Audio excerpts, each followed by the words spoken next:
Hi friends, this is your exit ticket for lesson 5.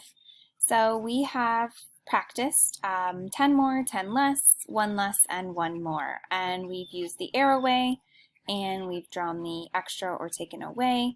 So now you're going to put that to the test.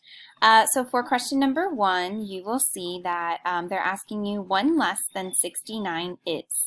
So I want you to put 69 into this place value chart.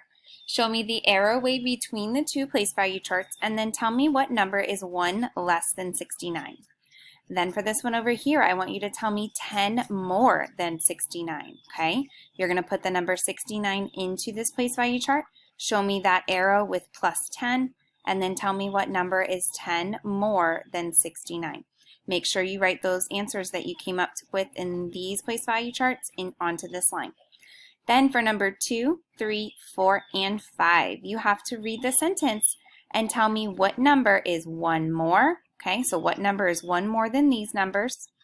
What number is 10 more than these numbers? You're going to write them on these lines. What number is 1 less than these numbers? And then what number is 10 less than these numbers? Okay, friends?